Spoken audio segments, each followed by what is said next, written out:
भागवत महापुराण अथैकत्रिंशो अध्यायः। गोपिका गीत। गोपियाँ विरह वेश में गाने लगीं। प्यारे, तुम्हारे जन्म के कारण वैकुंठ आदि लोकों से भी ब्रज की महिमा बढ़ गई है। तभी तो सौंदर्य और मृदुलता की देवी लक्ष्मी जी अपना निवास स्थान वैकुंठ छोड़कर यहाँ नित्य निरंतर निवास करने लगी हैं, इसकी सेवा करने लगी हैं।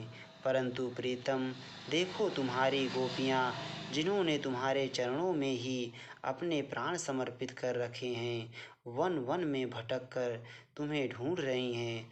हमारे प्रेम पूर्ण हृदय के स्वामी, हम तुम्हारी बिना मोल की दासी हैं। तुम शरतकालीन जलाशय में सुंदर से सुंदर सरिस जी की कर्णिका के सौंदर्य को चुराने वाले नेत्रों से हमें घायल कर चुके हो। हमारे मनोरथ पूर्ण करने वाले प्राणेश्वर, क्या नेत्रों से मारना वध नहीं है? अस्त्रों से हत्या करना ही वध है। पुरुष शिरोमणि, यमुना जी के विषैले जल से होने वाली मृत्यु, अजगर के रूप में खाने वाले अघासुर, इंद्र की वर्षा, आंधी, बिजली, दावानल, वृषभासुर और व्योमासुर आदि से एवं भिन्न भिन्न अवसरों पर सब प्रकार के भयों से तुमने बार बार हम लोगों की रक्षा की है। तुम केवल यशोदा नंदन ही नहीं हो, समस्त शरीरधारियों के हृदय में रहने वाले उनके साक्षी हो, अंतर्यामी हो। सखे, ब्रह्मा जी की प्रार्थना से विश्व की रक्षा के लिए तुम यदुवंश में अवतीर्ण हुए हो।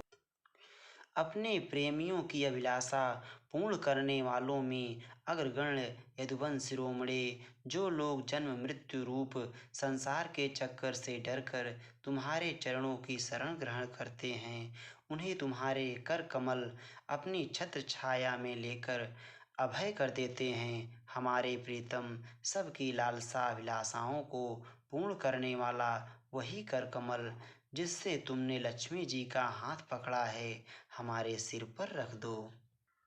ब्रजवासियों के दुख दूर करने वाले वीर शिरोमणि श्याम सुंदर, तुम्हारी मंद मंद मुस्कान की एक उज्ज्वल रेखा ही तुम्हारे प्रेमी जनों के सारे मान मत को चूर चूर कर देने के लिए पर्याप्त है। हमारे प्यारे सखा, हमसे रूठो मत, प्रेम करो। हम तो तुम्हारी दासी हैं, तुम्हारे चरणों पर निछावर हैं। हम अबलाओं को अपना वह परम सुंदर सांवला सांवला मुख कमल दिखलाओ। तुम्हारे चरण कमल शरणागत प्राणियों के सारे पापों को नष्ट कर देते हैं। वे समस्त सौंदर्य माधुर्य की खान हैं और स्वयं लक्ष्मी जी उनकी सेवा करती रहती हैं। तुम उन्हीं चरणों से हमारे बछड़ों के पीछे पीछे चलते हो और हमारे लिए उन्हें सांप के फणों तक पर रखने में भी तुमने संकोच नहीं किया। हमारा हृदय तुम्हारी विरह व्यथा की आग से जल रहा है। तुम्हारे मिलन की आकांक्षा में हमें सता रही है। तुम अपने वे ही चरण हमारे वक्षस्थल पर रखकर हमारे हृदय की ज्वाला को शांत कर दो। कमल नयन, तुम्हारी वाणी कितनी मधुर है, उसका एक एक पद, एक एक शब्द, एक एक अक्षर मधुराति मधुर है। बड़े बड़े विद्वान उसमें रम जाते हैं, उस पर अपना सर्वस्व निछावर कर देते हैं। तुम्हारी उसी वाणी का रसास्वादन करके तुम्हारी आज्ञाकारिणी दासी गोपियाँ मोहित हो रही हैं। दानवीर, अब तुम अपना दिव्य अमृत से भी मधुर अधर रस पिलाकर हमें जीवन दान दो, छका दो हमें। प्रभु, तुम्हारी लीला कथा भी अमृत स्वरूप है। विरह से सताए हुए लोगों के लिए तो वह जीवन सर्वस्व ही है। बड़े बड़े ज्ञानी महात्माओं, भक्त कवियों ने उसका गान किया है।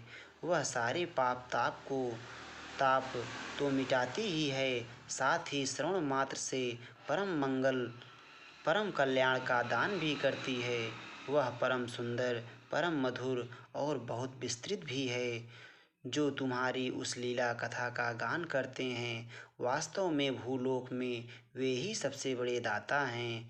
प्यारे, एक दिन वह था जब तुम्हारी प्रेम भरी हंसी और चितवन तथा तुम्हारी तरह तरह की क्रीड़ाओं का ध्यान करके हम आनंद में मग्न हो जाया करती थीं। उनका ध्यान भी परम मंगलदायक है।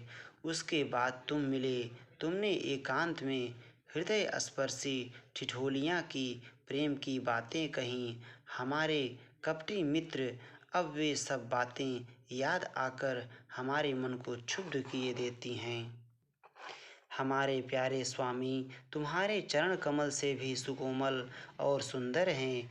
जब तुम गौओं को चराने के लिए ब्रज से निकलते हो, तब यह सोचकर कि तुम्हारे वे युगल चरण कंकड़, तिनके और कुछ कांटे गड़ जाने से कष्ट पाते होंगे, हमारा मन बेचैन हो जाता है। हमें बड़ा दुख होता है। दिन ढलने पर जब तुम वन से घर लौटते हो, तो हम देखती हैं कि तुम्हारे मुख कमल पर नीली नीली अलकें लटक रही हैं और गौओं के खुर से उड़ उड़कर घनी धूल पड़ी हुई है।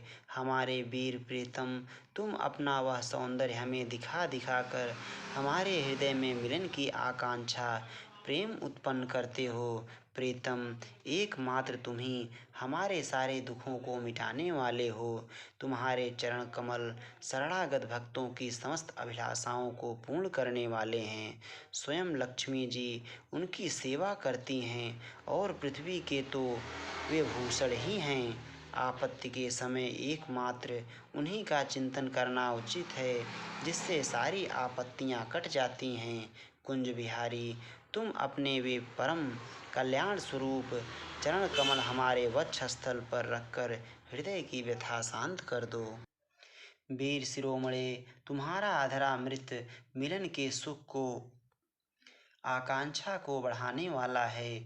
वह विरह जन्य समस्त शोक संताप को नष्ट कर देता है। यह गाने वाली बांसुरी भली भांत उसे चूमती रहती है। जिन्होंने एक बार उसे पी लिया, उन लोगों को फिर दूसरों की आसक्तियों का स्मरण भी नहीं होता। हमारे वीर, अपना वही अधरामृत हमें वितरण करो, पिलाओ।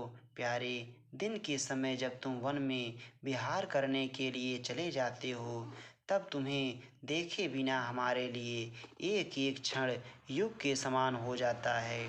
और जब तुम संध्या के समय लौटते हो तथा घुघराली अलकों से युक्त तुम्हारा परम सुंदर मुखार बिंद हम देखती हैं, उस समय पलकों का गिरना हमारे लिए भार हो जाता है और ऐसा जान पड़ता है कि इन नेत्रों की पलकों को बनाने वाला विधाता मूर्ख है।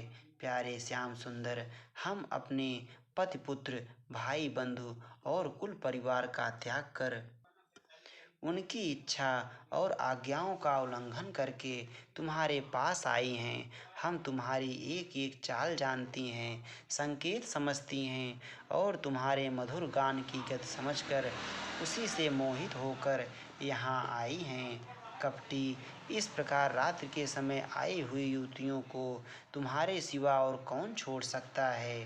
प्यारे, एकांत में तुम मिलन की आकांक्षा, प्रेम भाव को जगाने वाले बातें करते थे, ठिठोली करके हमें छेड़ते थे। तुम प्रेम भरी चितवन से हमारी ओर देखकर मुस्कुरा देते थे और हम देखती थीं तुम्हारा वह विशाल वक्षस्थल, जिस पर लक्ष्मी जी नित्य निरंतर निवास करती हैं।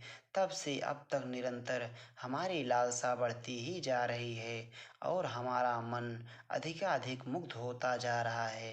प्यारे, तुम्हारी यह अभिव्यक्ति ब्रजवासियों के संपूर्ण दुख ताप को नष्ट करने वाली और विश्व का पूर्ण मंगल करने के लिए है। हमारा हृदय तुम्हारे प्रति लालसा से भर रहा है। कुछ थोड़ी सी ऐसी औषधि दो जो तुम्हारे निजजनों के हृदय रोग को सर्वथा निर्मूल कर दे। तुम्हारे चरण कमल से भी सुकुमार हैं। उन्हें हम अपने कठोर स्तनों पर भी डरते डरते बहुत धीरे से रखती हैं कि कहीं उन्हें चोट ना लग जाए। उन्हीं चरणों से तुम रात्र के समय घोर जंगल में छिपे छिपे भटक रहे हो। क्या कंकड़ पत्थर आदि की चोट लगने से उनमें पीड़ा नहीं होती, हमें तो इसकी संभावना मात्र से ही चक्कर आ रहा है, हम अचेत होती जा रहे हैं। श्री कृष्ण श्याम सुंदर प्राणनाथ, हमारा जीवन तुम्हारे लिए है, हम तुम्हारे लिए जी रहे हैं, हम तुम्हारी हैं। इति श्रीमद्भागवते महापुराणे पारमहंस्यां संहितायां दशमस्कन्धे पूर्वार्धे रासक्रीडायां गोपीगीतं नाम 31 अध्यायः। श्री राधा वल्लभ लाल की जय।